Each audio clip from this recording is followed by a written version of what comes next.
Hi everyone and welcome back to Chef's Eats. Today we're going to be making another one of my fall favorites, pumpkin soup.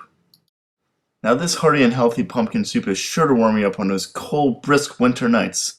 And best part about it, just like always, only thing we're going to need are a few simple ingredients. So let's get started. My first step I'd like to do is preparing our pumpkins and squash before we roast them. So we're going to have to cut them in half, and it's going to take a little bit of force, but you can make your way through. So get that kaboosha squash cut in half. That's 2 pounds, followed by a 2-pound pumpkin. This does use a little bit of force, so please be careful, guys. There we are. Quite simply, just get a mixing bowl and a spoon and just scrape out the seeds. It's going to take a little bit of work, but just stay adamant on it and get them all out. There we go. All out. Simple. Now that we have all the seeds out and it's all cleaned, just simply put them on a roasting pan, season with some olive oil, nice generous coating, no exact measurement needed, followed with some honey, just the same, nice coating, nice little glaze, and then we could add some cinnamon. This is going to go really well. All these flavors are going to blend together nicely. And of course some salt and some fresh ground cracked black pepper. There we are. It's quite simple. Only thing we need to do is grab some rosemary sprigs, rip them in half, shove them in a little cavity, and let's also add a little bit of garlic. Say 1 head to this entire dish, cut in half. Simple.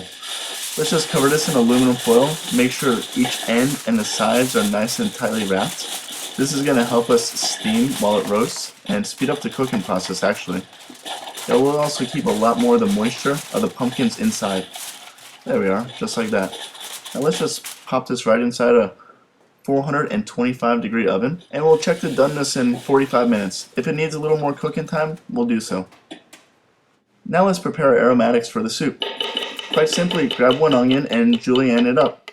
That's very thin slices, julienne. Remember, we've seen that in another one of our videos. After we finish 1 whole onion, we could just chop up a shallot. No exact measurement size of the cut, just chop it up. There we go. Followed by about a thumb size of ginger, maybe a little bit larger.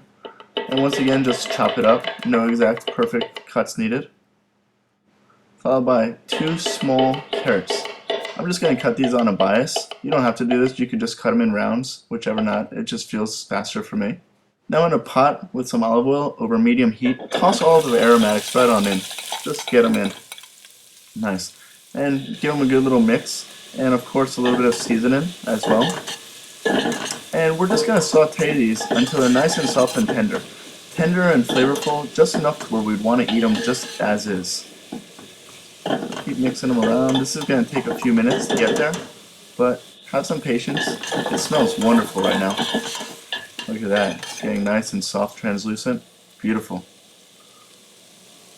So it's been 1 hour and 15 minutes actually. It took me a little bit longer to roast my pumpkins, and just going to take them out. Nice. Hear that crackling? Sounds amazing. Look at that. Look at all the flavor that's been retained. I really wish you could smell this. So now what I like to do is, you see all this garlic?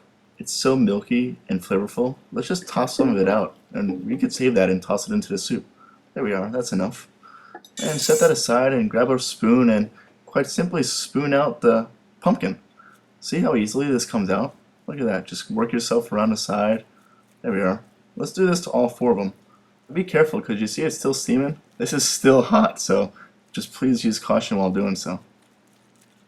There we are. It smells wonderful. I love fall. Now let's just jump on the kaboosha. Yes guys, kaboosha is a type of squash. I know it's not a pumpkin, but you know what? It adds an amazing flavor to the dish, and if you find it, definitely go ahead and grab it. Now let's just go ahead and add all that pumpkin and squash right into that pot of the aromatics we sauteed earlier. Cover it with some chicken stock. We have a video here, so if you don't know how to make it, please click and watch my video. And go ahead and give it a nice little mix. Now personally what I like to do is just bring this up to a boil and simmer it for maybe about 5 minutes. Let all those flavors get nice and happy together. Oh man, it's steaming away already. And now make sure you taste it. We could also adjust the seasoning, adding a little bit more honey, a little bit more cinnamon, and definitely a little bit more salt. It's going to take a lot, so add some more to your palate, see what you like. Now let's just pop some of this in a little blender and blend it away. Of course, we're going to have to pulse it a few times. Just be very careful. Get that going. Let it start smooth. And there we are.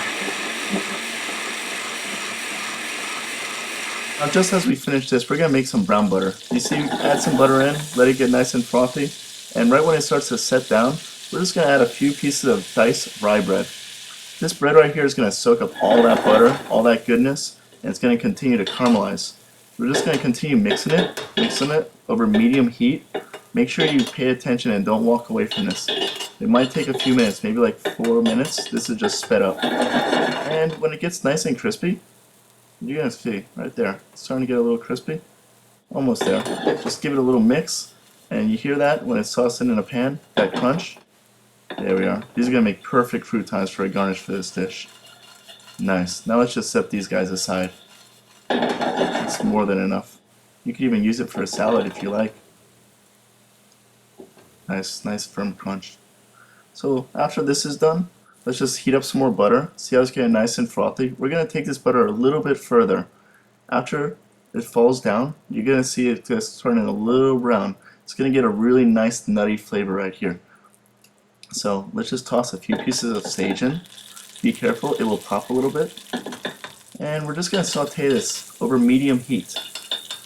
What's going to happen right now is the flavor of the sage, it's going to infuse into this nutty brown butter. And oh my gosh, it's just so amazing. You're just going to love this trick. There we are. You see the color of that? Wonderful. And it's really good to keep the sage submerged in the butter.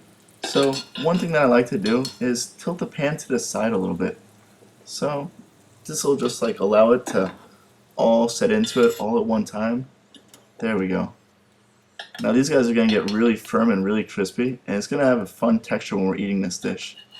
There we go. Look at that, how it firmed up. Cool little trick, huh? Alright, time to plate up. Simply, with our hot soup, ladle in as much soup as you like. It's freezing cold out here today, and you know what? I'm really expecting this soup to warm me up, so I'm going to have myself a big bowl. Followed with some of our brown butter rye croutons. Very nice. Toss them around the side. There we are. Try to get playful with it. Next, with our crispy sage, just toss that in wherever it falls. And of course, that beautiful brown butter. Well folks, there you have it. I'm really excited to share with you my roasted pumpkin soup with sage brown butter croutons. Here's the recipe as following, and I'm really excited to hear how everything turned out for you. Give me all your feedback. Once again guys, thanks for watching. Please like and subscribe.